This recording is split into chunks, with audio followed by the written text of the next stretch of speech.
Estamos começando mais um Conexão Saúde Minas. Eu sou Luana Pacheco, sou enfermeira, atuo na área de gestão e saúde há 15 anos e o objetivo do nosso podcast é levar até você as informações mais relevantes, informações seguras diante desse cenário de uma imensidão de informações aí, de dicas, de orientações que não tem relevância científica ou não tem comprovação científica. Hoje a gente traz até você os melhores profissionais aqui do Triângulo Mineiro, Alto Paranaíba, de Minas Gerais, de uma forma geral, convidados que são pessoas renomadas, pessoas estudadas, não só em nível de graduação, mas pessoas que se especializaram, se aprofundaram, estão constantemente aí fazendo publicação científica, levando o estudo afinco para trazer até você aquilo que realmente importa. São informações que salvam vidas, informações que te protegem sua saúde e colocam você, inclusive, em outro patamar de nível de vida. Eu estou aqui com 3 pessoas muito especiais. O nosso bate-papo hoje é sobre como envelhecer de maneira saudável. E aí, para isso, a gente trouxe 3 convidados para a gente ter um bate-papo interativo, interdisciplinar, né? Com uma visão aí, multivisão de pessoas que todas atuam na área do envelhecimento de formas diferentes. Eu, com muito carinho, quero apresentar cada um desses profissionais para vocês. São pessoas que, inclusive, trabalham comigo, né? Algumas delas já trabalham comigo. A Nicole está aqui, já vou apresentá-la para vocês. Doutor Tiago, doutora Larissa, grandiosíssimos profissionais que vêm se destacando aqui na nossa região, no Triângulo Mineiro. E quero te convidar, em primeira mão, que você já siga o nosso canal, compartilhe, né? Se inscreva aí no nosso canal, compartilhe esse conteúdo com a sua família, com as pessoas que querem se informar sobre a área de saúde, com aquele familiar seu que precisa receber essa informação. Uma das coisas que eu vou roubar já da fala do Dr. Tiago é que ele fala: a maioria do tempo nós estamos envelhecendo. Eu quero já com essa fala te abrir o podcast, que eu gostaria que vocês se apresentassem. Dr. Tiago Miranda, doutora Larissa e Nicole, doutora Nicole, né, está aqui com a gente, geriatra, infectologista e fonoaudióloga, para ter um bate-papo assim sensacional aqui com vocês. Quero abrir a fala já te convidando a se apresentar para o pessoal. Boa noite, obrigado mais uma vez pelo convite. É sempre um prazer estar aqui. Já tô um fiel aqui, já tô super familiarizando aqui com o microfone. Eu gostei desde quando você gostou dessa fala minha, né? Uma das primeiras frases lá do Tratado de Geriatria falando isso, né? Que a maior parte do tempo a gente está envelhecendo, né? A infância, a juventude passa rápido e a velhice ela vai ficar ali um tempão, né? Então a gente tem que se preparar para isso. Então, me apresentando, eu sou o Tiago Miranda, sou médico, sou geriatra, também sou especialista em cuidados paliativos. Atualmente eu trabalho assim numa gama de coisas, né? Todas relacionadas ao envelhecimento. Meu carro-chefe hoje em dia é serviço domiciliar. Eu participo de um home care que presta serviços em Araguari e Uberlândia. Trabalho na universidade lá em Araguari, na IMEPAC. Sou professor de cuidados paliativos e trabalho na enfermaria de clínica médica da mesma universidade. Perfeito. E aqui em Uberlândia também eu trabalho como tutor de geriatria na atenção primária. Pela Missão Sal da Terra, eu passo em algumas unidades discutindo casos mais desafiadores, casos mais complexos com os médicos da rede. E estou à disposição para a gente discutir, levar esse bate-papo aí multiprofissional aí. Vai ser interessantíssimo a proposta. Demais. Para complementar esse bate-papo, doutora Larissa Artuso. É Artuso mesmo, né? Isso, Artuso. Um nome forte. Doutora, se apresenta para o pessoal. Doutora é especialista na área de infectologia. Posso falar, né? Dessa forma? Pode. Certo? Falar dessa forma? Porque agora vem várias questões daí do Conselho de Medicina que eu sempre fico na dúvida com a forma certa de apresentar. Mas se apresenta para o pessoal, doutora Larissa, para que as pessoas entendam também a bagagem, né, que você traz aí pra gente falar dessa temática. Certo. Boa noite, muito obrigada pelo convite. Também estou muito honrada, não tenho a mesma experiência que o Tiago, mas estou muito feliz de estar aqui hoje para conversar sobre esse tema que é tão importante, principalmente porque quando a gente fala do geriatra especificamente, né, a gente já liga logo ao envelhecimento, né, as pessoas idosas. Mas a gente não pode esquecer que o cuidado de saúde, ele é um cuidado que tem que ser complementar, né, um cuidado multiprofissional. E muitas vezes o geriatra também vai precisar desse apoio, né, de outros profissionais, de outras especialidades, especialidades, não só dentro da área médica, né, mas dentro do cuidado de saúde de modo geral mesmo. E eu percebo muito isso, e eu tenho visto uma mudança muito grande também, até dentro da minha especialidade, no cuidado de pessoas idosas.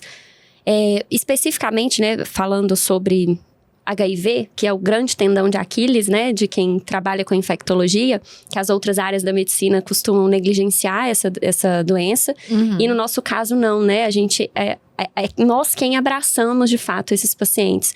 E o que a gente tem visto é justamente com as terapias atuais, uma mudança no perfil dos pacientes.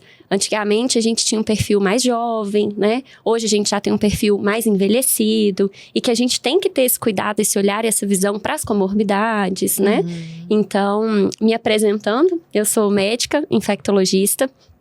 Trabalho junto com o Thiago lá em Araguari, também na universidade. Também sou professora lá. Também acompanho os meninos no hospital.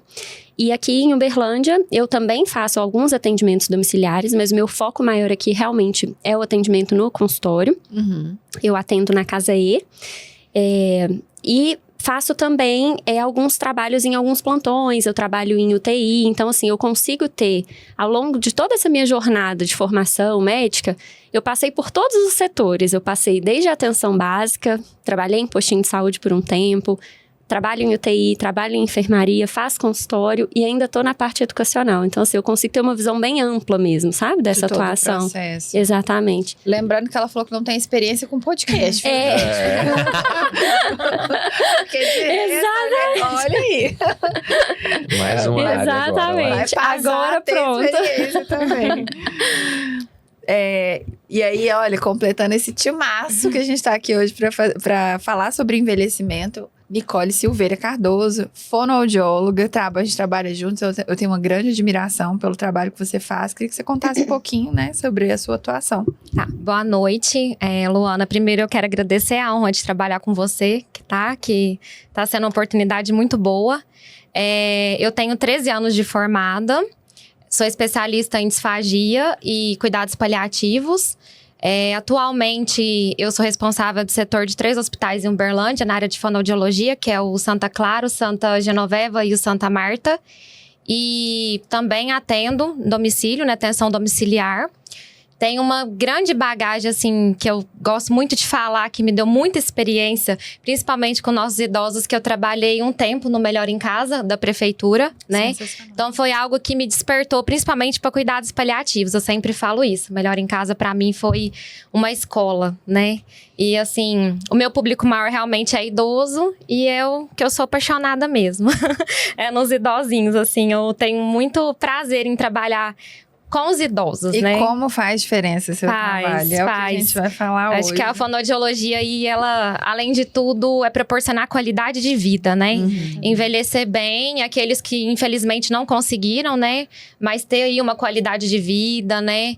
Um acolhimento melhor, né? Então, não só familiar, eu falo, mas da parte profissional mesmo, né? Muitas vezes a gente vai numa casa, nem é tanto para atender o profissional, mas para acolher, né? A gente vê que naquele momento precisa mais de acolhimento, de um bate-papo. Você vê que, né, é necessário esse trabalho junto aí. Tem o Dr. Thiago, que é geriatra também, assim. Eu sou parceirona dos geriatras, admiro muito os geriatras. A doutora Larissa Infect também, que pega muito essa questão nossa aí, da parte, né, de pneumonia broncoaspirativa também, né, as outras coisas que ocasiona, que a fono também tá ali ajudando para dar uma qualidade melhor, né? Eu acho que uma das coisas que você trouxe, que a gente vai falar, você falou do HIV e tudo, que às vezes o pessoal foca muito em infecto só nessa área. Mas não. O que a gente tem visto agora é a atuação efetiva, né? Sim. Por exemplo, se a gente for falar do home care, na Comissão de Controle de Infecção Domiciliar, né?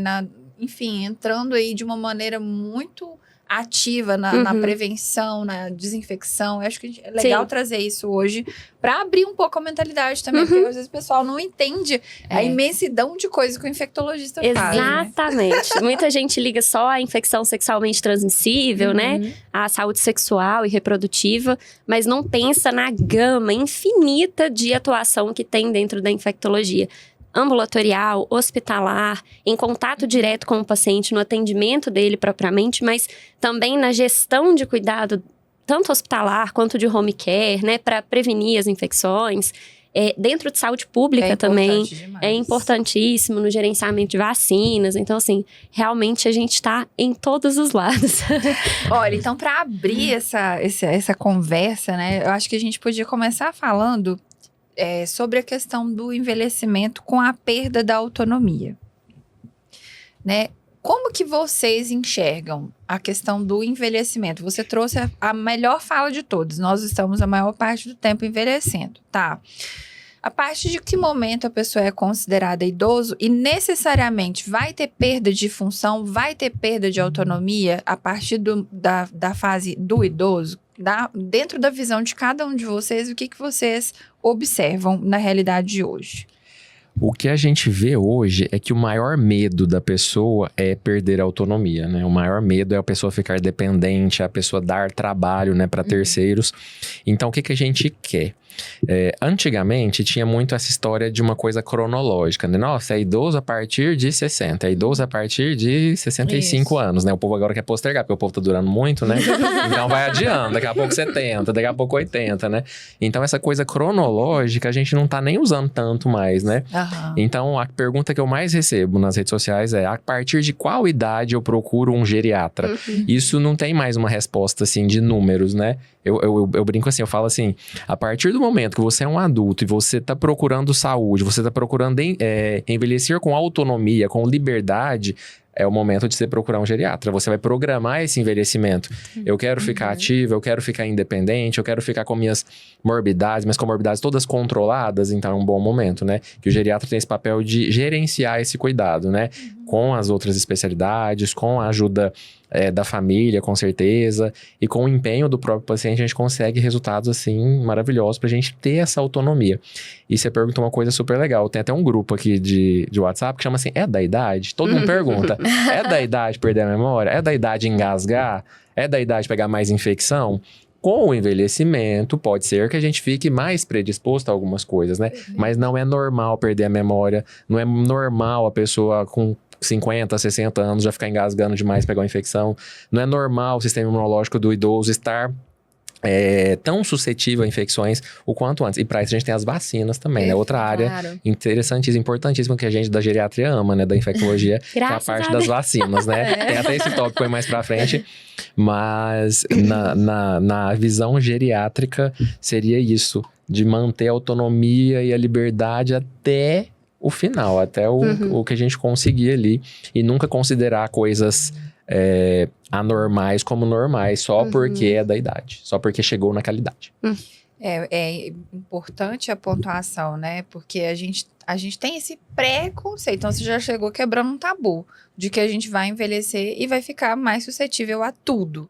Então, já é um tabu, né? Com certeza. Não necessariamente. Com o envelhecimento ocorre o envelhecimento, né? Então, o sistema imune envelhece. Então, a gente tem que tomar as vacinas. A musculatura envelhece. Do jeito que envelhece a musculatura de fora, musculatura de dentro, musculatura respiratória. Então, todo o idoso, ele vai estar envelhecido. E o que a gente pode fazer para isso não ficar patológico? É uma musculação, é uma academia, é uma atividade física, é a vacina. Tem idosos com demência, por exemplo, vou chamar a fono só depois que o bonde desandou? Não, uma avaliação precoce, um acompanhamento. Não é só uma avaliação pontual. Vou lá, vi que ele tá com isso. Uma fonoterapia, acompanhar o paciente, né? Então, na geriatria, a gente preza muito por esse cuidado continuado, né? Pra não chegar lá na frente e tá com isso aí considerando normal, né? Que não pode acontecer. Perfeito. Doutora Larissa e Nicole, e assim, olhando um pouco para essa área que vocês trazem aqui pra gente hoje, que são áreas muito importantes do dia a dia do envelhecimento, né? O doutor Thiago já trouxe a questão das vacinas, mas não só das vacinas. Se a gente for pensar em questão de micro-organismos, a gente está o tempo inteiro exposto. Sim. Né? Como que funciona? O que a gente tem que fazer para além da vacina para que a gente tenha esse envelhecimento, vamos dizer, com menos risco de ter doenças infecciosas, doenças respiratórias, doenças aí que talvez acometam mais o público idoso. Depois eu queria que você até falasse um pouco mais, a gente vai falar sobre isso. Mas assim, quais são os cuidados principais? Certo. Eu costumo brincar com os meus pacientes no consultório, assim, que a gente tem que tentar enxergar o nosso organismo como se fosse um carro. O carro a gente não leva no mecânico, a gente não preocupa em trocar um óleo, de fazer uma manutenção, trocar um pneu, porque a gente sabe que aquilo ali vai envelhecendo, vai perdendo a funcionalidade com o passar do tempo. Então a gente tem que fazer a mesma coisa com o nosso corpo. A gente não tem que procurar médicos só para tratar infecções, só para tratar doenças.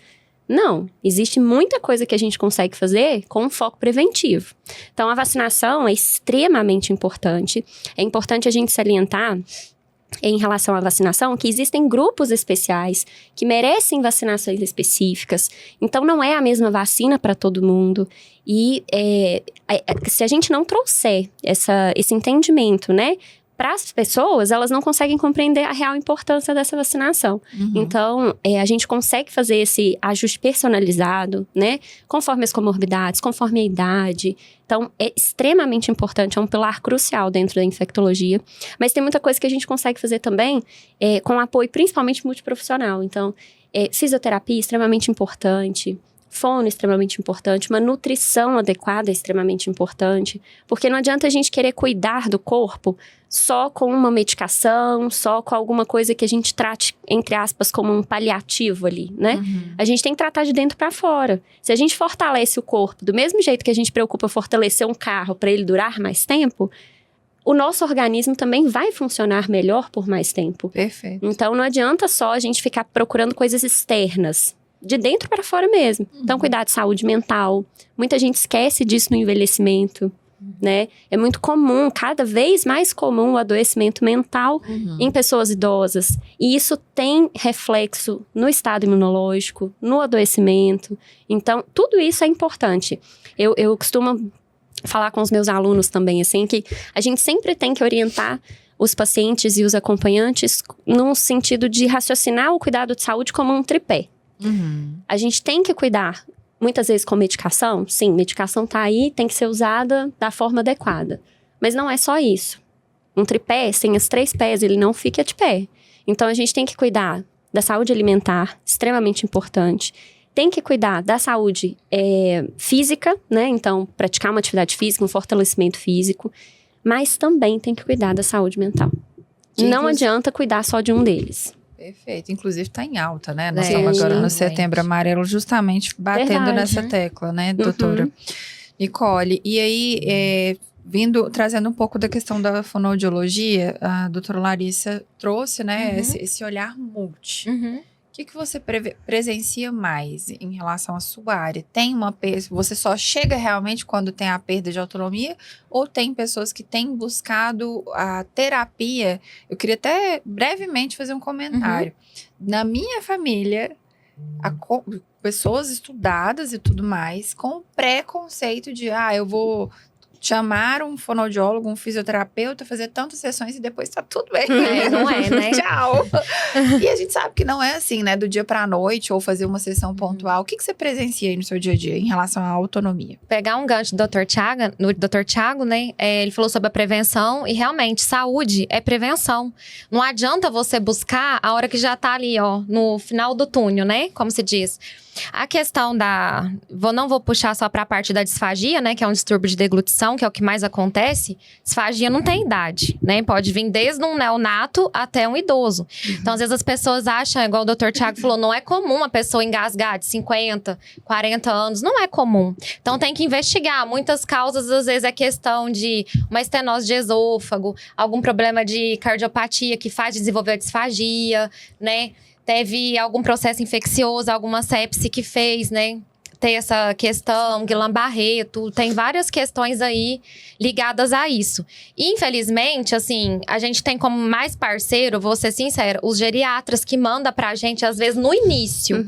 Às vezes, os outros especialidades, não tô generalizando todo mundo, mas, assim, espera só na hora que tá engasgando mesmo pra chamar. Muitas famílias chegam e falam que o paciente tá com mania de engasgo. Ele tá com mania, isso não é engasgo. Nossa. Outra coisa que é muito importante, que eu vejo muito nos idosos. Às vezes eu chego, um familiar me fala assim, nossa, mas meu pai, minha mãe não quer água, eles não gostam de água. Aí eu vou avaliar e vejo, eu falo, gente, não é isso. Ele tá com tanto engasgo que ele assimilou o líquido com engasgo, então ele tá rejeitando. Aí a gente tentar adequar, fazer uma avaliação, colocar um espessante, você vê que o idoso já começa a aceitar aí.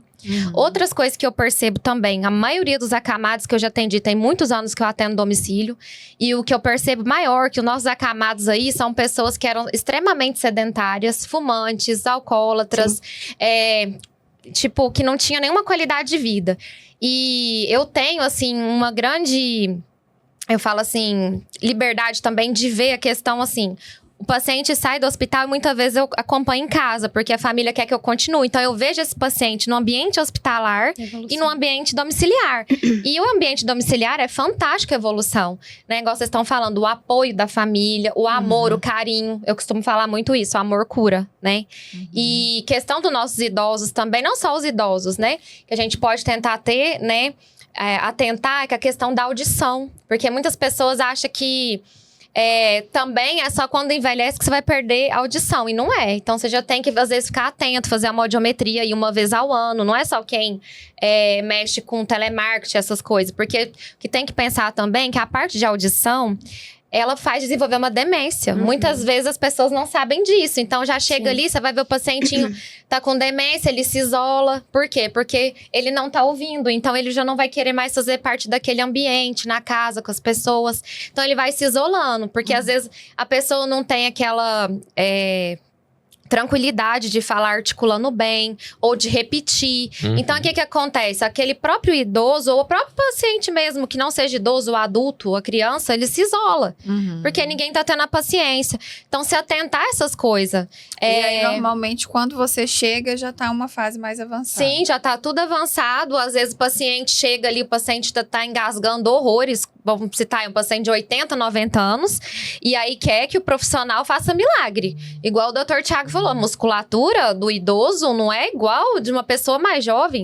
Vai demorar a corresponder e não adianta ir lá 5 vezes na semana para uma coisa que não procurou antes, entendeu? Então, são várias questões. Perfeito. E você trouxe pontos que eu queria ouvir de vocês dois.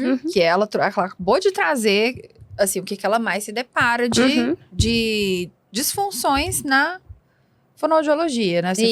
Você falou do problema auditivo, da disfagia, né? De vários distúrbios. O que vocês dois presenciam? O que é o mais comum de doenças no envelhecimento? A Luana, só completando, por isso também a importância do aparelho auditivo, tá? Porque ele não é que ele vai fazer o paciente voltar a ouvir normal e a audição vai voltar ao normal. Não é isso. Ele é um complemento, então vai fazer, às vezes, aquela audição estacar para não ficar pior, ele conseguir ouvir e não desenvolver demência, essas coisas. Então, o aparelho auditivo aí é muito importante, às vezes, até só pro próprio zumbido. Então, isso daí também ajuda muito. O Dr. Thiago já deve ter visto essas questões, né? Que é geriatra. Não, nós vamos voltar aqui. Forçando isso daí também. Mas eu quero escutar mais. Eu tô falando na área da fono em geral, né? Não, eu vou querer ouvir mais. Eu acho que a gente precisa dar atenção ponto a ponto de cada um desses itens que você trouxe, porque são pontos que você presencia no envelhecimento. Então, tem uma importância. Tá presente no dia a dia aí dos cuidados no envelhecimento. Então, depois a gente vai voltar... aproveitando que você trouxe todos esses pontos de doenças mais prevalentes, acho que vocês também, se vocês puderem também complementar o que vocês presenciam mais, pra gente vir entrando em cada um desses itens, que eu acho que é interessante. Adorei a parte que o geriatra encaminha muito pra fono, porque a gente tem uns modelos, né? A gente tem uns receituários modelo lá. E no meu tem lá fono, físico, porque todo mundo, a maioria acaba precisando. Em uma fase ou outra, né? Fases iniciais pra prevenção, depois com o leite derramado a gente vai tentar corrigir ali o que dá certo, né? O aparelho é muito engraçado. Os idosos, eles têm um ciúme do aparelho. O idoso, ele guarda. O aparelho não foi feito pra guardar, o aparelho é pra pôr no ouvido. E aí eles têm ciúme, guarda, e é caro, e não quer usar.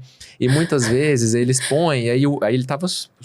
Não vou falar um termo. Ele tava ouvindo pouco. Aí ele põe o aparelho e ele ouve uma coisa que ele não ouvia antes. Ele não se adapta àquilo. Eu falo, mas pra você se adaptar, você precisa usar. E tem uns que faz assim, eu vou usar só quando eu saio de casa. Não adianta. Você tem que ouvir uma cadeira arrastando na sua casa, tem que ouvir um passarinho chegando na sua janela. Você tem que ouvir as coisas de casa. Agora você vai pra rua que tá o povo buzinando, carro passando. Aí é que enlouquece mesmo, então né? ele tem que ter essa adaptação. Importante demais. E é muito importante essa Sim. atuação conjunta, né? A Sim. gente reforçando ali e falando Porque são junto. coisas, não é o, vamos dizer, é o comum de se acontecer, é o que vai acontecer com todo mundo, Eu já com a maioria. trabalhei nessa área de adaptação de aparelho, por isso que eu tô falando muito sobre essa área também, porque é um conjunto. Aí vem o problema de audição, aí às vezes automaticamente na fala, não é nem porque é na fala, é porque ele não tá ouvindo direito, como é que ele vai falar direito? Então, assim, é todo um complemento. Aí vira um ciclo. E é igual o Dr. Tiago tá falando, eu falava muito isso pros meus idosinhos, né, no consultório, quando eu atuei na saúde auditiva também da UFO, né?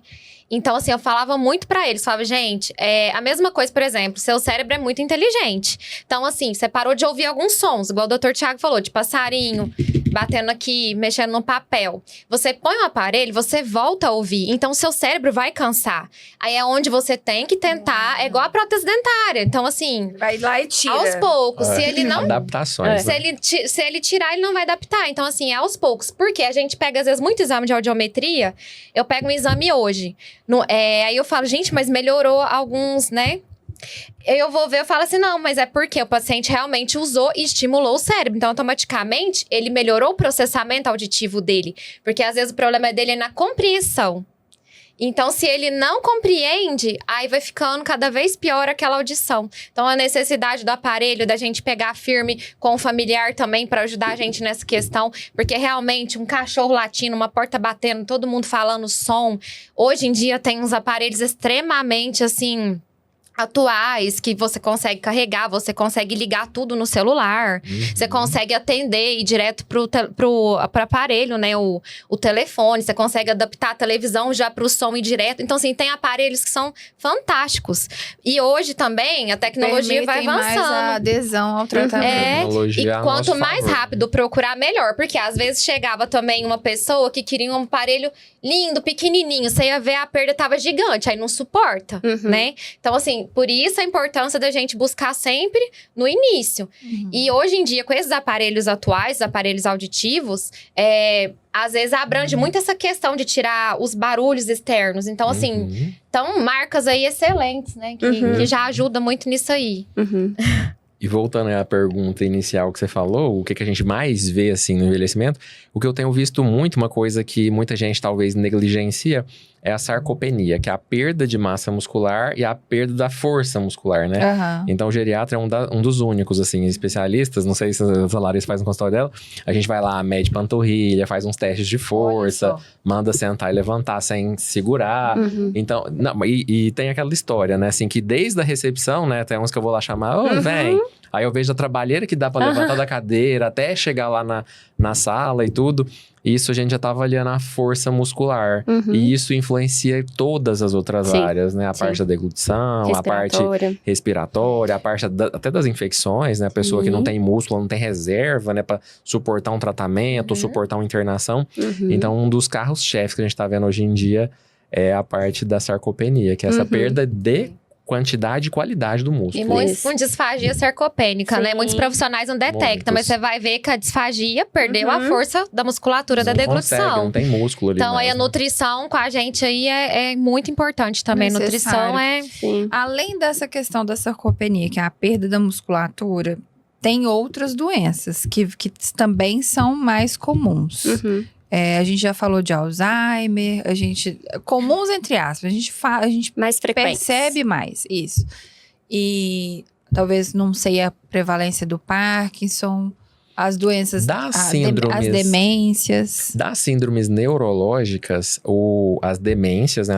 As demências, o Alzheimer é o principal de todos, assim, com o envelhecimento, né? A chance de ter é maior, né? O principal fator de risco é qual? A idade. Então, na geriatria, muita gente tem mais chance de ter o Alzheimer.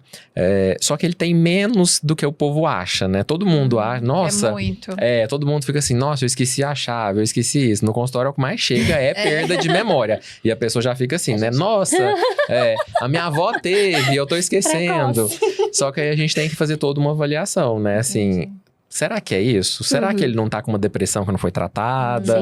Será que ele tá passando por algum momento, naquele momento, que tá fazendo ele perder a memória? Tá desnutrido? Tá com uma deficiência vitamínica? Tá com alguma coisa ali reversível, né?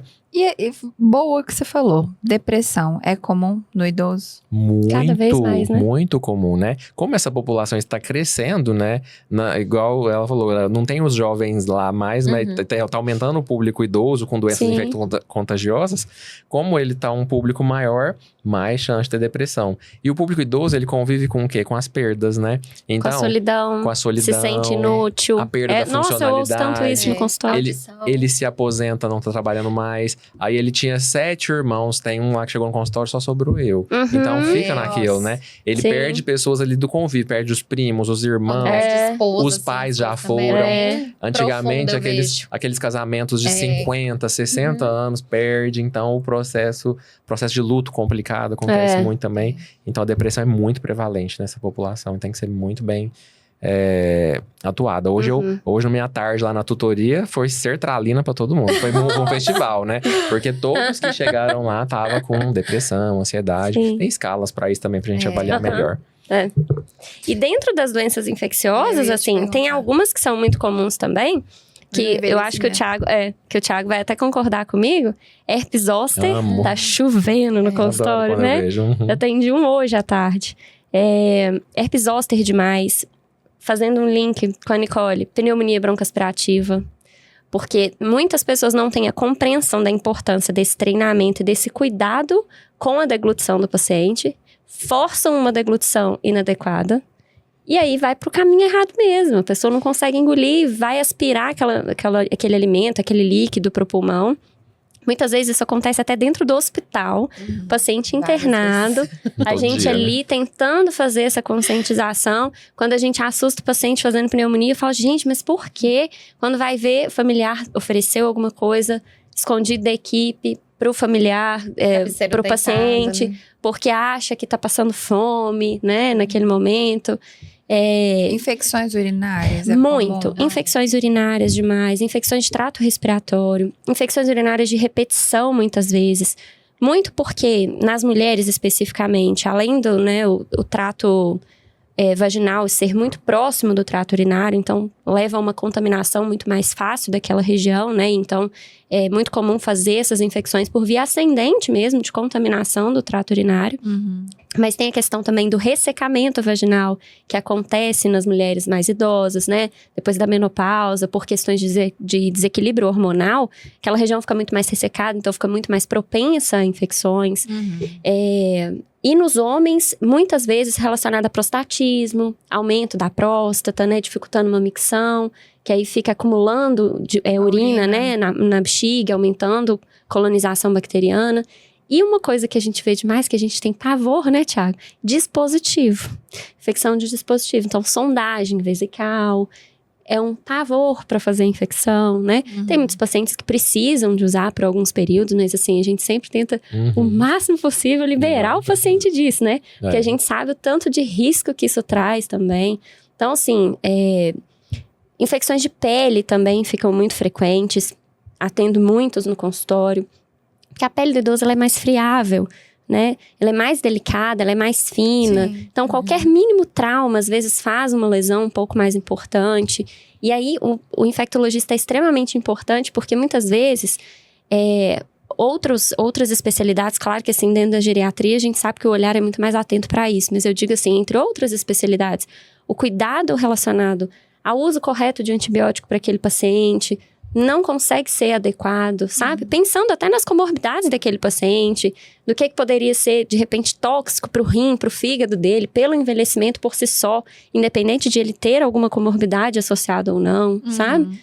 Então, esse manejo fino ali, esse acompanhamento de perto, sabe? É extremamente importante. E assim, dentro do que vocês estão falando, todos trouxeram situações que são situações que podem realmente acontecer, associadas aí ao envelhecimento, independente da idade. Porque a gente vê pessoas com 50 anos, às vezes, passando por uma situação precoce de disfagia, por enfim, N motivos. E acho que é legal a gente trazer nessa conscientização, que é o nosso papel aqui como profissionais de saúde, como é que a gente lida com tudo isso, com esse envelhecimento, de forma saudável, prevenindo todas essas milhões de questões aí que podem acontecer. Acho que o primeiro ponto que eu queria que vocês falassem não sei se é uma percepção minha dentro da minha experiência de home care, né? São muitos 12 anos já só de atenção domiciliar. A percepção que eu tenho é que à medida que a gente envelhece, o cuidado ele piora. A grande parte dos pacientes que eu já acompanhei são pacientes que, igual você falou, deixaram de lado o autocuidado. O autocuidado básico, né? De fazer uma atividade física, de fazer um acompanhamento periódico. O que vocês presenciam? Qual que é a opinião de vocês? Esse ano eu tive a oportunidade de voltar para atenção primária, né? Não no domiciliar, mas no ambulatório ali, vendo o paciente com os médicos da rede. E aí, hoje, por exemplo, teve um caso, o paciente falou, tem 2 meses que ele parou de tomar as medicações. Ele simplesmente, eram medicações para hipertensão, remédio para colesterol, ele simplesmente falou que não estava melhorando, e aí a gente tem que começar com todo esse trabalho que a gente faz aqui de educação em saúde, né? Aí a gente pergunta, o que você sabe sobre hipertensão? O que você acha que é pressão alta? Me explica. Aí você vê que a pessoa não tá nem sabendo por que tá tomando aquele remédio. E aí ele me falou essa frase, ele falou assim, ninguém nunca me explicou isso. Aí, por exemplo, só pra dar um exemplo assim, mais leigo, grosseiro, a simvastatina, um remédio que é pro colesterol. A do SUS, que é a simvastatina, você tem que tomar ela depois do jantar, depois da sua última refeição, pra ela fazer um bom efeito. Aí ele tomava cedo. Quando ele decidiu não tomar, e quando ele tomava tudo errado. Por exemplo, remédio que era de 12 em 12 horas, ele tomava os 2 cedo, porque se ele saísse de casa, ele não ia lembrar de tomar. Aí ele falou que nunca ninguém parou pra explicar uma receita pra ele, por exemplo. Aí eu fiquei assim... O básico. Eu fiquei até, assim, emocionado por dentro por ele falar isso e tá ali sendo útil. E tinha até uma enfermeira do lado. Hoje a consulta foi multi, né? Então, foi interessante essa discussão Esse e tudo. olhar, né? E aí depois ela até me falou, assim, a gente já conversou com ele algumas vezes, já reexplicou algumas vezes. E a gente tem que ter essa sensibilidade do entendimento. Ele não se sentiu acolhido em algum momento, por algum motivo, e tomou essas atitudes. E aí parece que depois que você explica, a pessoa sabe por que ela tá tomando aquilo, sabe por que ela tá fazendo aquilo, melhora bastante. Nessa parte da musculatura, por exemplo, tem gente que, musculação, isso é coisa de jovem. Não quero ficar sarado, pra quê, né? Pra quê? Eu tenho em casa o exemplo, né? Então, os idosos da espeto, como é que é aquele ditado? Casa de ferreiro, espeto de pau. Né? A gente não consegue fazer santo de casa, faz milagre, né? Tem hora que em casa a gente tem que lidar com essa situação. Então, ele entender, nossa, a musculação é pra eu não ficar acamado. A musculação é pra eu conseguir ajudar a sair de um carro, eu consegui ajudar quando eu estiver acamado num banho. Então, saber tudo isso, evitar de ter uma pneumonia. Imagina a pessoa saber que exercitando, fazendo a fisioterapia respiratória, a fisioterapia motora, ela vai prevenir infecções. Perfeito. A gente tem que aprender a traduzir isso para os pacientes, tem gente né? acamada com escara em casa e a pessoa achar que aquilo é normal. Já me chamaram assim, doutor, ela surgiu umas bolinhas. Eu fui ver, era escara. Em todas as regiões de contato, ela tava com escara infectada. Então, eu acho que a educação em saúde é o principal. Nosso papel não só para profissionais, 100%, né? Uma linguagem clara, objetiva, de acordo com o entendimento daquela pessoa, assim, é fundamental. A questão que você falou da broncoaspiração, eu percebo até no hospital mesmo, eu tenho muita paciência para explicar. Porque eles não têm noção. Quantas vezes eu chego ali no leito, a cabeceira baixa, tô com a sonda nasointeral, com a gastrostomia, eu explico, gente, não é porque tá com a sonda que não vai broncoaspirar. E quando broncoaspira com a sonda é pior, porque volta de uma vez quando faz o refluxo. Aí a hora que você fala, eles fazem assim, mas às vezes alguém ainda não tinha falado, né? Então aí eles começam a entender. Aí quando eu explico o que é broncoaspiração, que é qualquer corpo estranho, né, que vai pro pulmão, que eu faço uma aulinha ali e explico do jeito que eles vão entender, aí eles começam a ter essa noção. Mas é igual o Dr. Thiago falou, tava falando aí também a questão dos pacientes não ter compreensão tudo, e a gente também tem um problema, né? O Google é muito bom, mas só que o pessoal hoje tá usando a internet, inteligência artificial pra tudo, e nem sempre é o que tá certo. Igual esses dias eu tava no hospital, eu aplico bandagem terapêutica, né? Aí eu cheguei no leito, a familiar já sabia tudo. O que eu tinha que fazer. Aí eu cheguei perto dela, ela falou assim, você aplica taping? Eu falei, qual o objetivo? Aí ela, não, pra vedar a boca do papai. Falei assim, deixa eu te explicar, seu pai é respirador oral, se eu vedar a boca dele, ele para de respirar. Então, tipo assim, ela foi ali, consultou uma ferramenta. E se faz isso em casa? Porque hoje em dia você olha tudo na internet. É o perigo. Então, é você ter que explicar. Porque as pessoas acham que na internet tem o exercício que a fono faz, tem o remédio que o médico dá, a receita. E não é assim, cada paciente é único. A gente tem que saber olhar para cada paciente. A gente pode ter 10 pacientes com o mesmo diagnóstico, a mesma idade. Cada paciente vai reagir de uma forma. Excelente. Então, assim, a gente tem que ficar atento a isso com a internet. A internet é ótimo, tudo. Mas, assim, saber o limite. Principalmente da parte médica, de medicação. Isso é muito sério. Sim. Perfeito. Doutora Larissa, e puxando essa fala da Nicole, assim, eu acho que eu queria muito que você, como infectologista, conscientizasse. Certo. Teve uma época, muitos anos atrás, que as doenças infecciosas levavam ao óbito, Sim. né? E aí, o pico de doenças infecciosas era muito alto. E hoje, a gente sabe que ele reduziu. Sim. E as doenças crônicas, elas são mais prevalentes. Uhum. E aí, tem um tabu que, inclusive, eu fui descobrir gravando podcast. Que é o seguinte. Tal doença não tem cura. E aí, no dia que eu tava gravando o podcast, o médico falou assim pra mim. A maioria das doenças relacionadas ao envelhecimento não tem cura. Uhum. Eu queria que você explicasse um pouco por que dessa diferença, né, do olhar do tratamento de uma doença infecciosa e de doenças associadas ao envelhecimento, né, que podem acontecer, que tem um tratamento, tem uma prevenção, e o que a gente tem que fazer? Por que é importante mudar esse olhar? Sim. Esse olhar que às vezes está muito mais ligado à doença infecciosa do que às doenças do envelhecimento, por exemplo. Sim. Essa questão de uma doença ser curativa ou não curativa, né? Uma terapia ser curativa ou não para alguma doença, não só para as doenças crônicas não transmissíveis, mas até para algumas doenças infecciosas. Existe um tratamento, mas não existe cura, né? O próprio HIV é um exemplo disso. A gente estava conversando um pouco sobre isso hoje. E eu disse, né, sobre... não é só o geriatra que faz um cuidado paliativo hoje em dia. O infectologista também faz. Por isso, porque pessoas que vivem com HIV são pacientes paliativos, né? Eles não têm cura ainda. Esperamos que um dia, se Deus quiser, essa cura surja, né? Mas nós ainda não temos essa perspectiva. Então, a gente sempre tem que tentar pensar... Antes de necessitar de um tratamento, pensando se ele é curativo ou não, se eu vou resolver ou não, o que eu posso fazer para não chegar nesta necessidade? O que eu posso fazer antes, como prevenção, para que essa doença não se instale, para que eu não me infecte, para que eu não desenvolva uma dislipidemia, né, que é uma alteração de colesterol, uma hipertensão, enfim, qualquer que seja a doença, sendo infecciosa ou não, o que eu posso fazer antes? Porque isso sim é que vai mudar o curso natural da vida da pessoa, né? É isso que vai dar qualidade de vida, é isso que vai dar uma perspectiva de vida, uma expectativa de vida maior, né?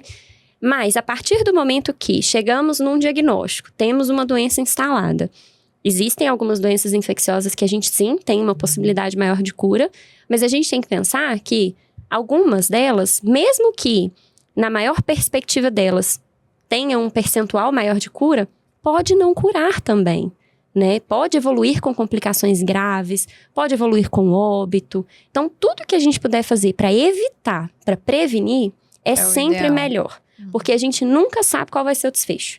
Mesmo que seja uma doença que, sabidamente, a história da medicina comprove que possa ter uma perspectiva de cura. Pode ser que o desfecho daquele paciente não seja assim.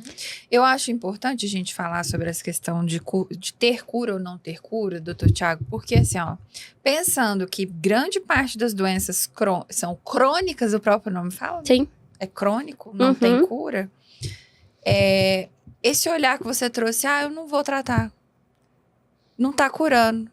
Não tá melhorando. E aí? A gente tem que... eu gostei dessa fala da Larissa.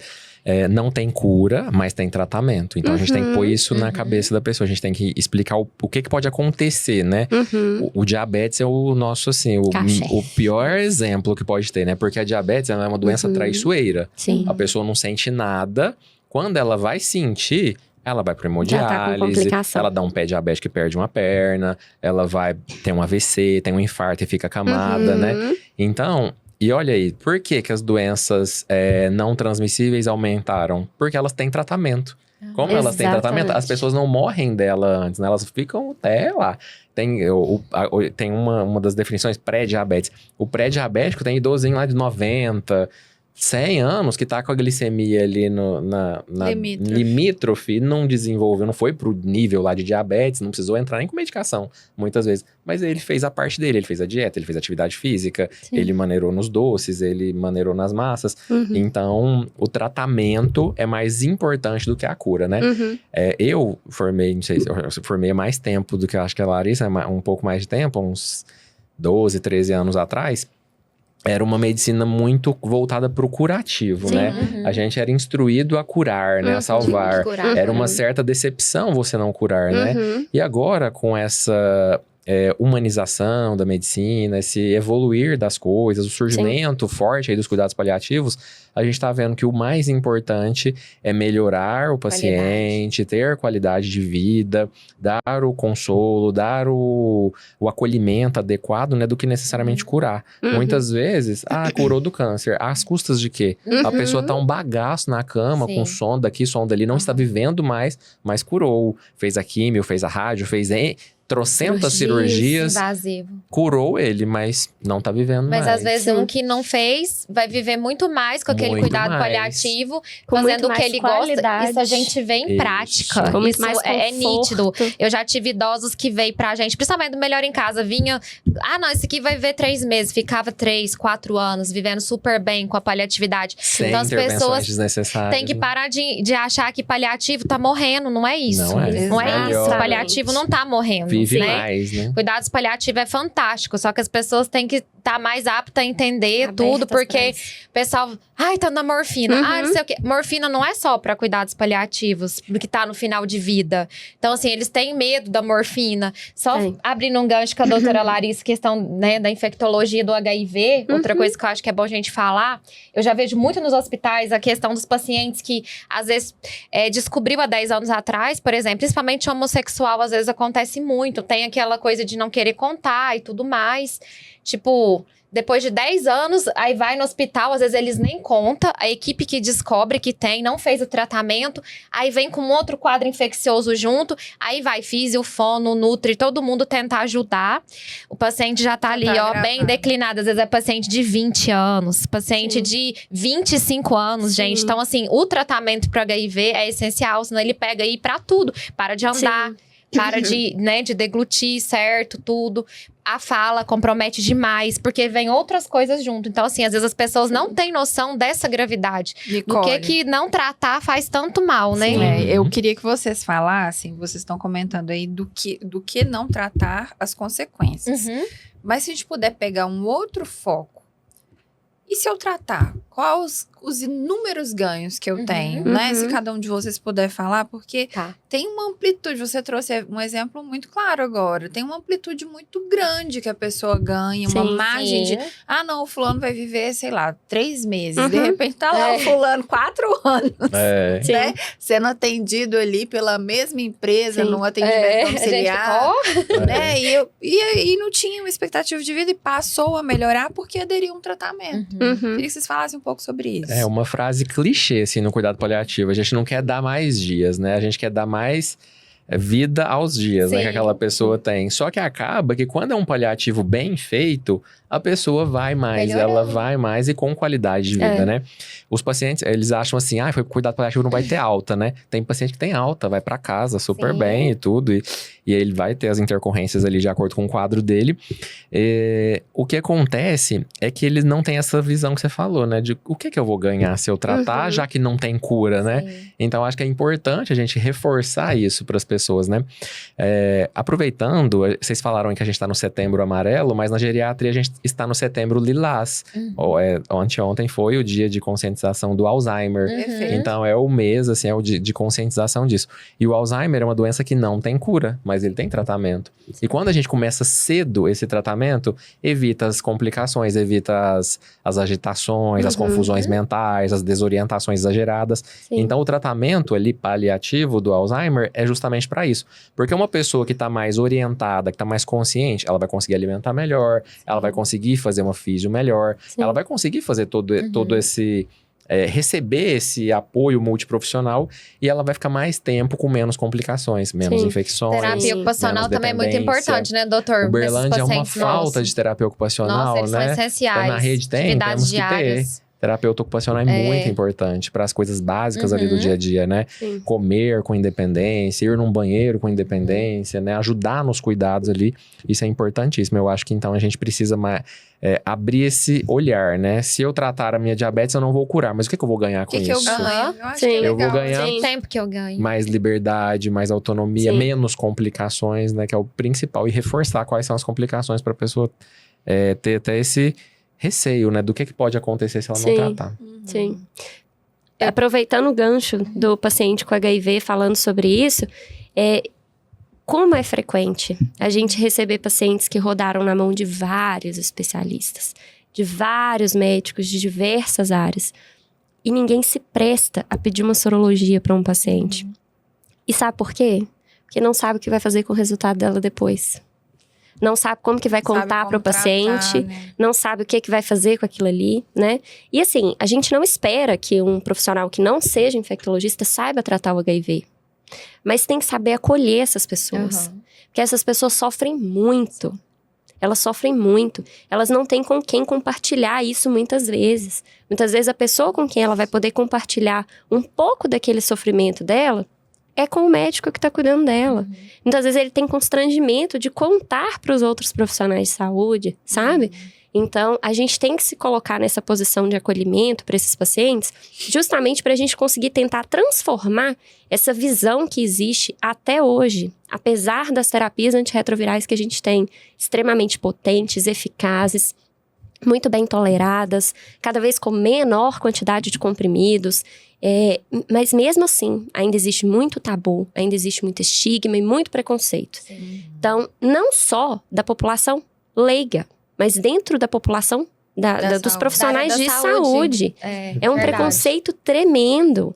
Muitas vezes muda o olhar com o paciente, muda o cuidado com o paciente, não toca a pessoa, né? Não encosta nela.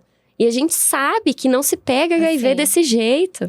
Mas mesmo assim, as pessoas tendem a manter um distanciamento físico, um distanciamento emocional, né? E a gente não pode fazer isso. Claro que a gente tem que ter o cuidado para não se envolver demais também, né?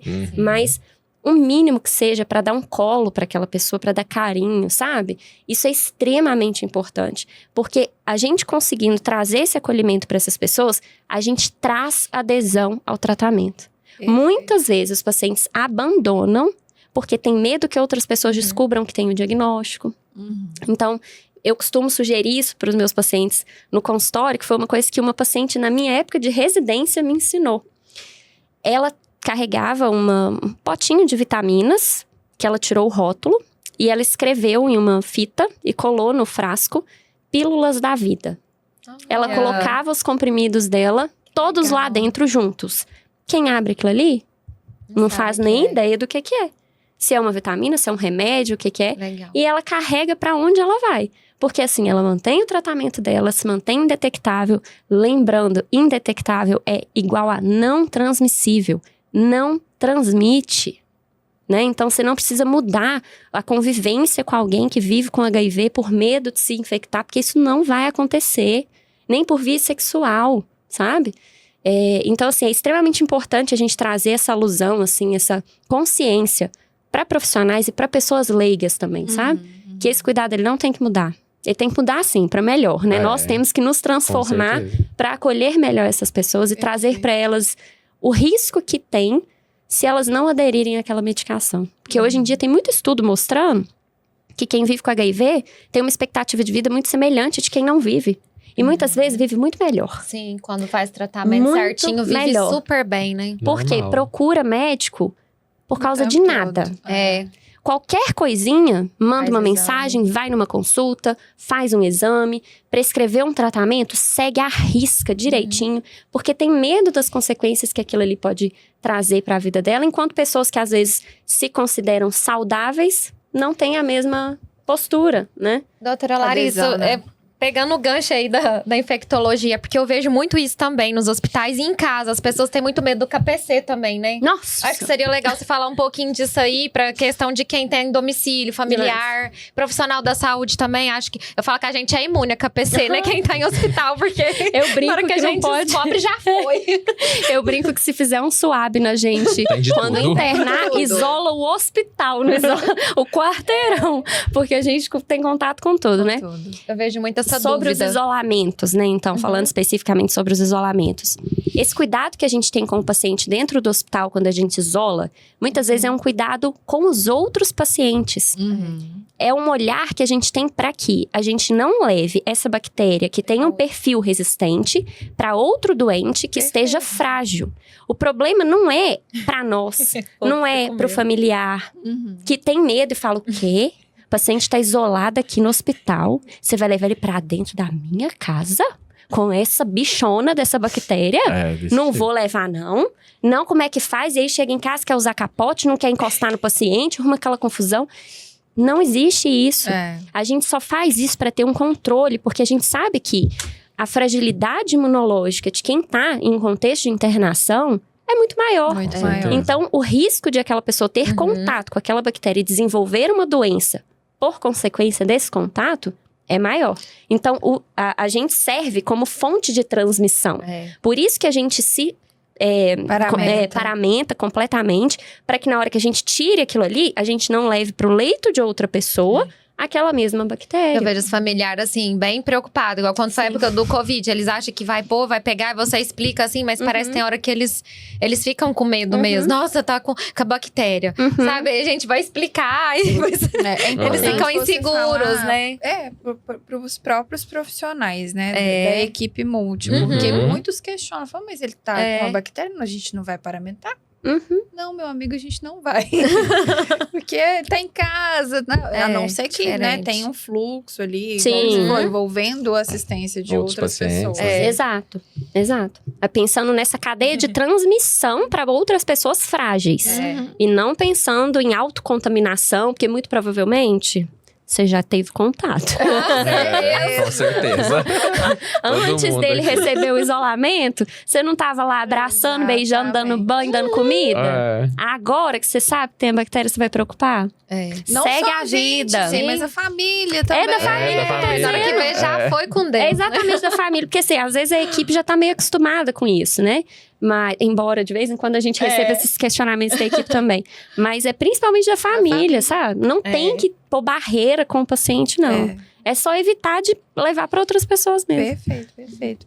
Pessoal, e aí a gente falou aqui um pouco das doenças que são mais comuns no envelhecimento, né? Eu queria que vocês falassem sobre o impacto do isolamento na figura do idoso ou dessas pessoas que estão envelhecendo.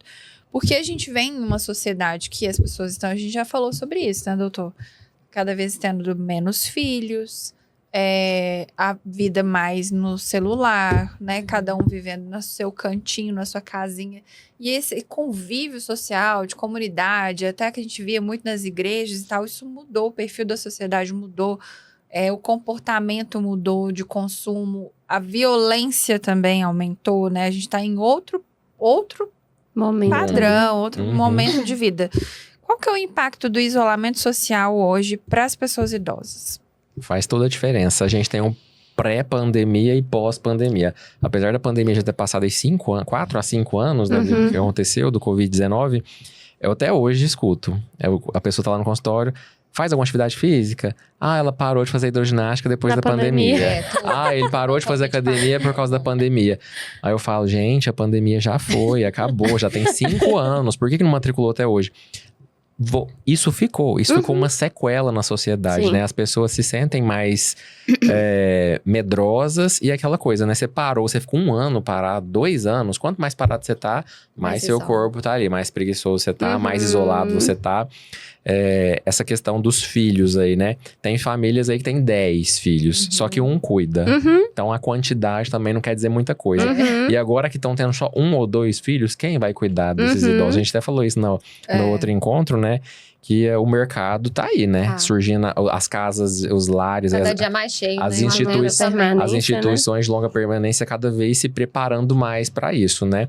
A gente tem um longo caminho a percorrer, né? Ainda não é aquele mundo ideal, aquele mundo maravilhoso, mas tem casas aí sensacionais que simulam assim o ambiente familiar, tem as coisas do paciente, tem casais que já vão, né?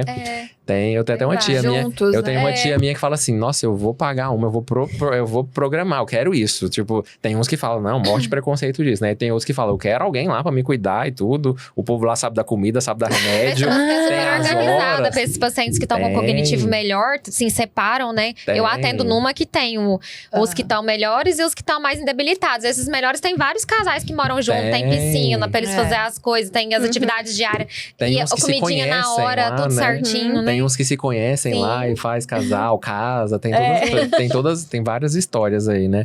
Então eu acho que o isolamento social ele prejudica muito. Essa questão a internet aproxima em alguns momentos, né? Mas no momento familiar ali tem uns que tá lá só querendo ver notícia, mexer em internet, não faz tão bem. Mas o isolamento social dificulta a adesão, dificulta o tratamento, dificulta esse negócio de sair de casa para fazer uma atividade física, sair de casa para fazer coisas habituais mesmo, né? Ir no médico, ir no shopping, fazer uma compra. Tudo isso prejudica esse convívio e prejudica, no geral, a saúde da pessoa. E uma coisa que você comentou sobre a espiritualidade, no cuidado paliativo a gente tenta abordar isso, né, também. Tenta entender. Não é religiosidade, é espiritualidade da pessoa, né? E como isso pode influenciar, né? A pessoa tá com uma doença, ela se apega a alguma coisa, né? A gente tá com uma gripe, a gente fica rezando pra dar tudo certo. Nossa, hoje eu tava tossindo, será que eu vou conseguir fazer tal compromisso à noite, né? Então tem muito isso no nosso dia a dia. Imagina uma pessoa que tá ali com depressão, com Alzheimer, com alguma coisa.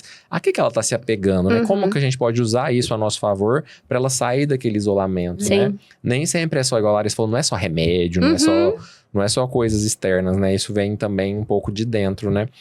E hoje em dia tem grupos, tem pacientes minhas que são maravilhosas. Elas vão no CEAI da prefeitura. Tem uma lá que faz segunda, quarta e sexta pilates, terça e quinta é musculação, à tarde é caminhada. A agenda delas é cheia isso.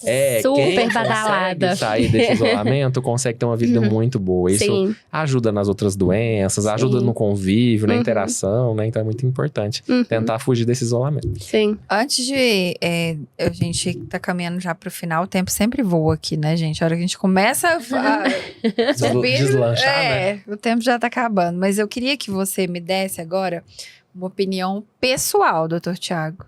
Porque você atende muitos idosos. Acho que nós todas aqui, né? Mas eu queria a sua opinião e depois eu ouvia as meninas também. Queria que vocês deixassem uma mensagem pra gente fechar. Deixa a sua opinião pessoal e um carinho para esses idosos que você atende. E talvez para aqueles que virão passar com você.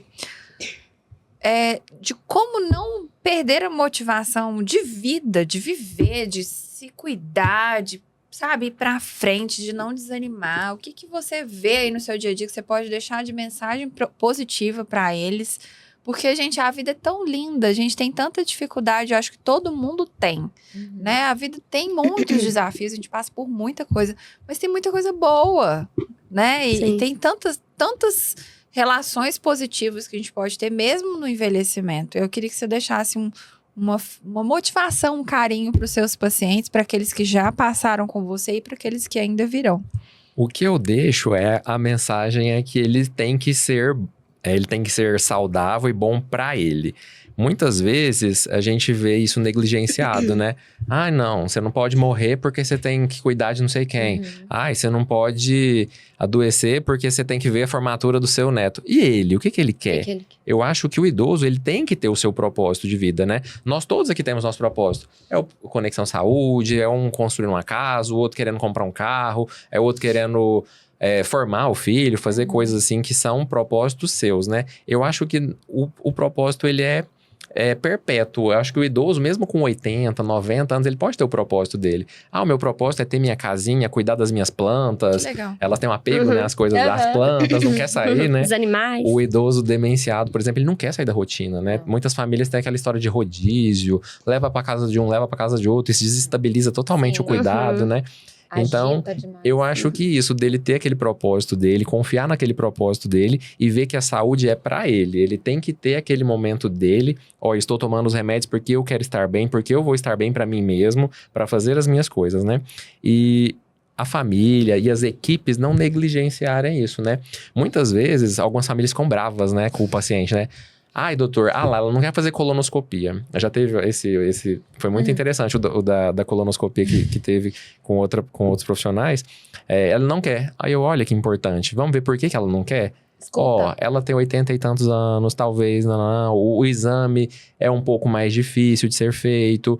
Então, não tem uma idade certa, depende da funcionalidade de tudo e autonomia. Ele falou pra mim que não quer, né? Acho que eu já contei essa também. Uma paciente chegou e falou assim: como é que você tá? Ela falou assim: tô melhorando pra morrer.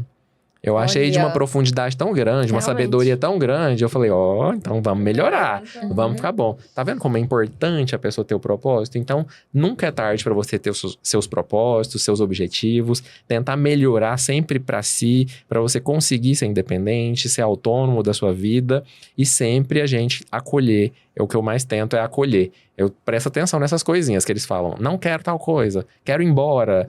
Os internados lá, né? Não aguento mais isso aqui. Quero arrancar a sonda. Quando arrancar a sonda, ela tá nos dando um sinal. Ela não quer esse negócio nela. E aí você vai lá e dá comida. Eu falo assim, eu também arrancava. Se fosse eu também. Na hora que eu brinco com eles, eu falei, isso é muito ruim. A inteligência artificial nos ajuda muito, né? E aí eu fui procurar... Pra aula de alimentação e cuidados paliativos, eu fui procurar, eu coloquei lá, eu quero um idoso com sonda. Eu escrevi de todos os jeitos. Sonda no nariz, sonda na boca. Aparecia só ele segurando. Não, aparecia ele segurando, aparecia ele rindo. Não, eu ri tanto. Aí quando eu fui mostrar isso pros alunos lá, tá vendo? Nem na inteligência artificial a sonda tá sendo bem-vinda. Se tiver medo de tirar, é só pedir pro paciente que ele tira. Ele tira na maior facilidade. Nem precisa pedir, ele tira assim, você virou as costas. E agradecer pelo convite, pela presença, foi sensacional. Eu gosto muito, né? Como geriatra, eu gosto muito dessa parte multi. Eu tô implorando pra lá um século, né? Eu quero equipe multi, eu quero com mais gente. Com outras especialidades. Então, duvido que alguém foi tão fiel a pedir isso pra você, né? Eu sempre pedi com equipe, com tudo que... Sim. O geriatra sozinho não faz, né? Então eu preciso de todos. Eu tenho uma infecto aqui no meu celular de plantão. Ela falou aí essas coisas. Um antibiótico, será que pode? Será que não pode? Será que eu trato essa bactéria? Será que eu não trato? Porque na urina vem, o povo faz exame de urina à torta direita, né? Eu mando pra Camila, posso tratar? Não posso? Eu tenho ali a minha infecto a tiracolo. De estimação. Vou deixar aqui, é o primeiro de muitos episódios, então a gente vai fazer outras rodadas, porque tem muitos temas pra gente falar. Tem essa questão da infecção, de como tratar, de se trata ou não trata. Sim. Tem a questão das hepatites, que a gente não falou, né? Doenças virais de forma geral, das vacinas que a gente tem que desmistificar, aprofundar. Então, pessoal, a gente tá começando, vai ser o primeiro /10, 12, vamos ver. Episódios. Isso, pra gente poder dar continuidade. Vocês topam? Topo, então, demais, vamos. Falou em educação, é comigo mesmo. Isso, a gente precisa, é necessário. Eu acho que apaixonada. É igual o Dr. Thiago falou, é o que faz sentido, né, pra aquela pessoa, pro idoso, né, pro adulto que seja. Igual eu percebo nos meus atendimentos domiciliares, principalmente, o idoso que tem Alzheimer, tem Parkinson, principalmente o de Alzheimer, ele se isola mais porque às vezes ele come só o pastoso, as coisas. Eu vejo a família, tem uma família que eu atendo que eles são fantásticos. Eles montam a mesa bonitinho e põem ela na hora da refeição. Então, pra ela conviver ali com aquela família, ter aquela comunicação, isso faz todo sentido. Porque aí ela pega até o copo, ela quer. Igual às vezes eu tô lá avaliando ela... E você? Tipo assim, ela incomoda comigo porque eu tô olhando ela e ela quer que eu também como. Porque o idoso, assim, nós, assim, é muito corrido. Mas se a gente pegar nossos avós, gente, era uma visita. À mesa, né? Alimentar é vida, alimentar é cultura. Principalmente no Brasil, tudo envolve comida. Por isso que a questão da sonda, às vezes, deprime tanto. Então, eu falo assim, a parte da fonoaudiologia, eu vou falar pros meus colegas fonoaudiólogos, gente, por favor... Faz um estímulo gustativo com o paciente que usa sonda, com GTT, faz aí com segurança quando você estiver em casa. Isso faz toda a diferença na vida do paciente. Porque eu vejo, infelizmente, vários profissionais que não entram nessa área. E às vezes ali você dá uma coisinha na boca do paciente que não vai descompensar ele, mas aquilo ali vai ter um sentido para ele tão grande. Né? Uma vez eu cheguei numa paciente de esclerose lateral amiotrófica. Foi um caso do Melhor em Casa na época. E ela tava há anos sem comer. E a fala dela continuou ainda preservada. Ela era nova, uns 55 anos, mais ou menos, já tinha uns 10 anos de doença.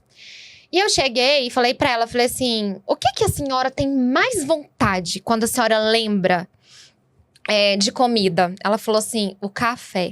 Falei, então eu vou te dar café agora, só que a senhora vai sentir o cheiro desse café primeiro. Nós vamos pegar esse café e eu vou deixar a senhora sentir. Cheguei, deixei ela sentir, coloquei pequena quantidade, fui fazendo manobra pra ela engolir. Gente, ela chorou. Nossa. E aí eu falei assim, nossa, que bom. E assim, eu falo que aquele dia foi uma aula pra mim. Porque falei, como que a senhora vê essa questão, né? Do jeito que a senhora tá agora? Ela falou assim, eu vou me revoltar com quem? Com Deus, que é a minha única esperança? Então, assim, são palavras que a gente ouve, é igual o Dr. Tiago falou, a gente que vem do paliativo aí, espiritualidade, fé, o que a pessoa às vezes se apega, a gente não pode tirar isso. Porque às vezes a pessoa tá vivendo por aquilo ali. Então, a gente como profissional não pode chegar e falar, não, isso não. Escuta. A escuta, eu acho que é algo mais importante, a maior caridade, o melhor trabalho que você faz é escutar. Porque, às vezes, uma informação que você deixa de pegar do familiar ou do paciente em si gera um transtorno tão grande, um sofrimento tão grande para aquela família, para aquele paciente. Então, acho que hoje esse recado fica para todos os profissionais da saúde. Gente, vamos fazer uma anamnese direitinho, vamos escutar as pessoas, porque, às vezes, essa falta de escutar, o escutar, você resolve tantos problemas. Muito. Né? Então, eu acho que a gente que vem do paliativo tem essa questão boa aí, que a gente escuta. Então, a gente sabe... Trabalho multi. E a cura, às vezes, é a escuta. Né? A comunicação é muito importante. É o que eles precisam colocar pra fora, essa questão da depressão, o que tá deixando ele triste. Tem uns que às vezes falam, deixa eu aqui com a doutora, com o doutor, eu queria falar com ele. Aí, às vezes, você tá sozinho, o paciente te expõe coisas. Eu gosto muito de trabalhar com Alzheimer também, musicalidade. Coloco música, aí eles tentam cantar, e eles relembram coisas. Então, assim, ouvir histórias. E às vezes eles estão contando história pra mim, bem de antes, e aquilo ali eu entro na onda. Tipo, não, então me conta como que é seu marido.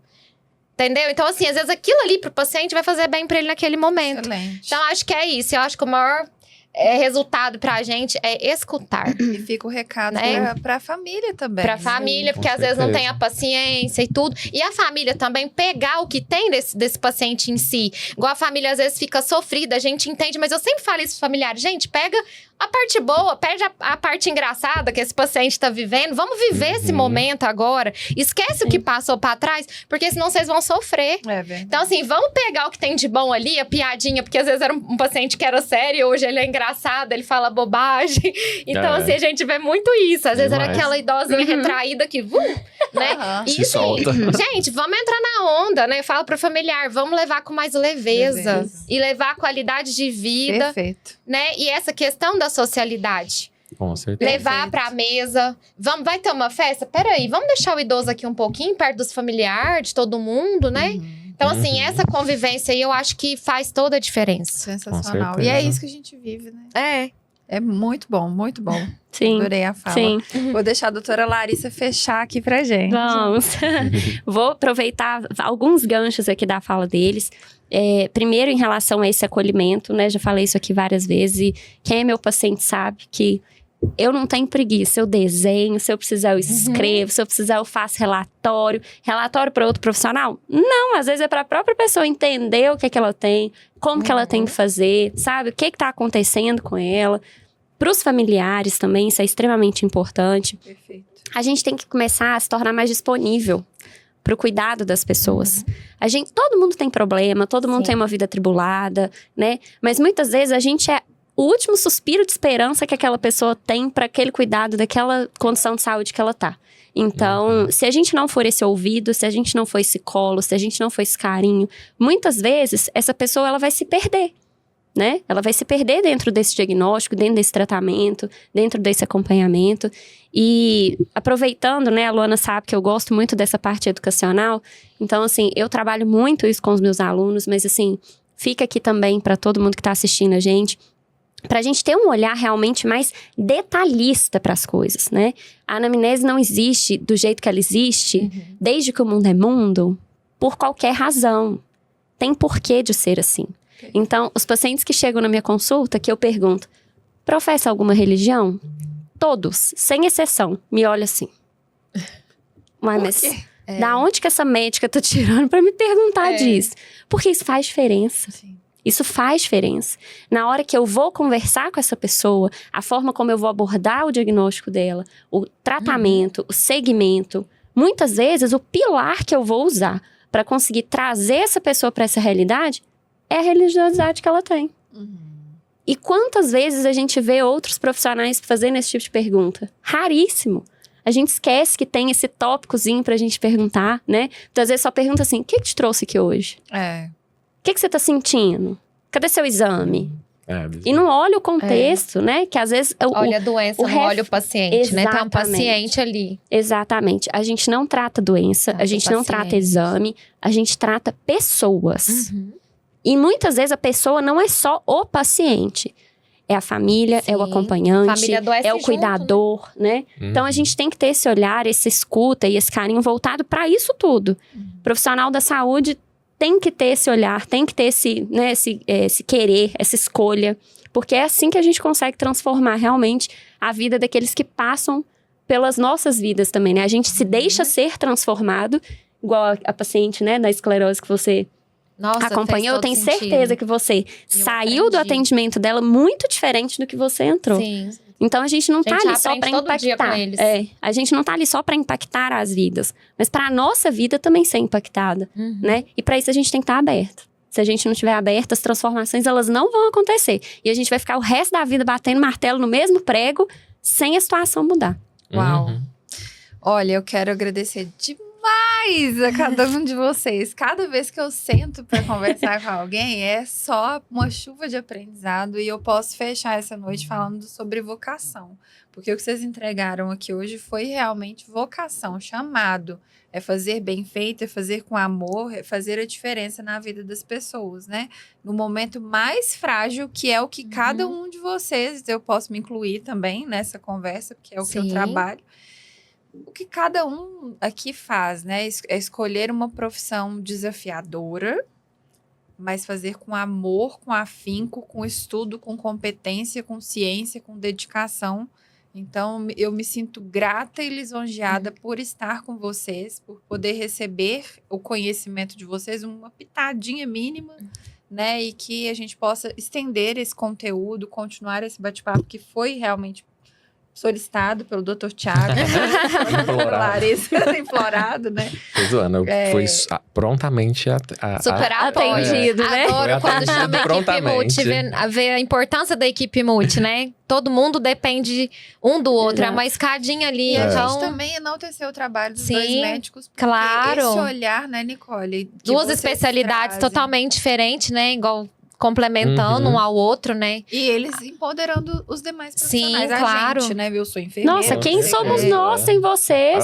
Quem somos nós? Eu falo muito isso com os alunos que estão com a gente no hospital. Eu falo, gente, não é a gente que realmente cuida de quem tá aqui dentro do hospital internado, não. A gente só dá uma auxiliada. Mas quem, de fato, gerencia esse cuidado e faz o cuidado na prática é a equipe de enfermagem, é a equipe de fisioterapia, é a equipe de fono, é quem tá ali o tempo inteiro. É igual domicílio, a equipe, o médico às vezes vai uma vez no mês, 2 vezes, mas quem tá ali toda semana, vê o paciente a fundo, a equipe multi, né? Exato. Principalmente a enfermagem, né? Exato. Gente, a enfermagem tem que ser assim, ó, nossa. Tinha que ser tão mais valorizada, né? Não tem nem o que explicar. Eu falo que quando tem uma equipe de enfermagem que conduz direitinho ali, ó. Não precisa nem do médico. Não precisa nem ajuda pra todo mundo. É muito bom. Olha, eu me sinto muito, muito feliz de coração.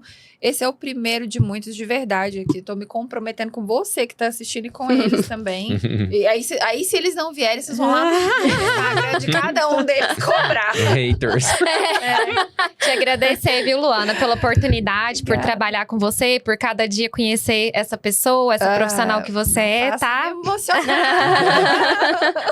E é muito importante levar esse conhecimento pras pessoas, né? Isso faz toda a diferença. Nossa, Sim. bom demais. Você tá transformando muitas palavras, vidas. gente. Essa daqui eu não posso nem falar. Faz a diferença mesmo, lá no dia a dia, no mínimo do detalhe, né? É só quando você for olhar um paciente, você olhar como se fosse um familiar seu, como se fosse Isso. alguém próximo. Porque você gostaria daquele tratamento. Acho que a primeira coisa que a gente Empatia, pergunta, né? isso, eu gostaria de ser tratada assim? Perfeito, Então a gente tem que pensar antes de tratar o outro, né? perfeito, perfeito. Eu acho que é isso. É isso. Empatia. Pessoal, olha, quero agradecer a cada um de vocês que acompanhou até aqui.